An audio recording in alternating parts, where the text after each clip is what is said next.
খাবার বাড়ছি। আজকে যে রান্না হয়েছে একদম তৃপ্তি সহকারে খাওয়ার মতো রান্না হয়েছে। সিম্পল মেনু আজকে দুপুরে। একদম প্রথমে মায়ের খাবারটা বেড়ে দিলাম। তোমার থালা নিয়ে মা এখনো লোকে বলছে আবার বলছে আমার একজন লিখেছে তোমাদের কতগুলো কাঁচা থালা আছে। কতগুলো আছে থালা আমাদের? আমাদের প্রচুর থালা আছে। বগি থালা আর এরকম থালা মিলে 50টা হবে। আমার ওই তো মা বললো কাঁচা থালা প্রচুর আছে। প্রচুর কাঁচা থালা। মানে আজকে আমরা দুজনে একটু বেরিয়েছিলাম, একটু কাজ ছিল, তো তার জন্য কিন্তু একদমই হালকা পাতলা রান্না করে রেখে গেছি। খুব সকালে বেরিয়েছিলাম, তো মা বলছিল যে আমি আজকে রান্না করে নেবো, তো আমি না থাক, রান্না করতে হবে না, আমি অল্প করে যেরকম হোক রান্না করে রেখে দিয়ে যাচ্ছি।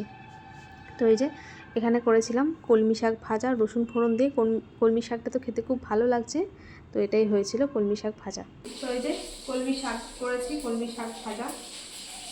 ওইদিকে মাছ ভাজা গরম হচ্ছে, শাক দিয়ে দিলাম। আর এখানে আলু সেদ্ধ, পেঁয়াজ দিয়ে, আলু সেদ্ধ দিয়ে বড়ি দেবো। ওই যে বড়ি ভেজে রেখেছি। মিঠির জন্য একটা ভাজা বড়ি রেখে দেবো, রেখে দেবো। খেতে ভেজে দেবো, আলু খাই। আচ্ছা,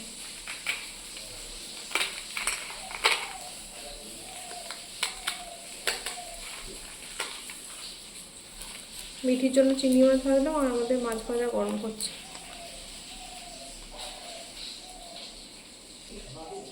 খাওয়া দিচ্ছি বাইরে, হাওয়া ঘরে বেশি গরম। আর এই যে এখানে আছে মসুর ডাল, পেঁয়াজ কাঁচা লঙ্কা দিয়ে। ডালের কালারটা এরকম হয়ে গেল, কালো কালো।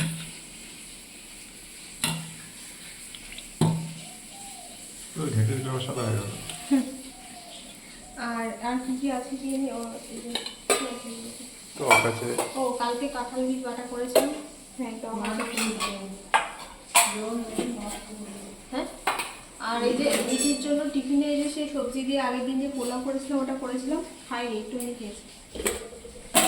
আর যে টক আছে, মাছ বানিয়ে কাঁচা লঙ্কা নিয়ে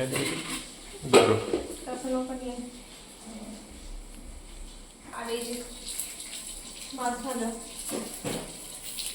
আমাদের মাছ ভাজা, মিঠি চিংড়ি মাছ ভাজা। ওই যে ভাজা ছিল, আমাদের মাছটা ভাজা ছিল, এখন গরম করলাম। তোমারটা একবার দিয়ে দিই।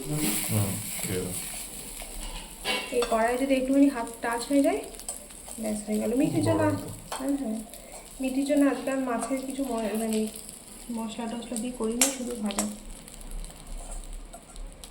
ঠিক আছে, চলুন বন্ধুরা, আমরা খাওয়া দাওয়া করিনি, আবার পরে দেখা হবে। সবাই ভালো থাকবেন, এখন টাটা।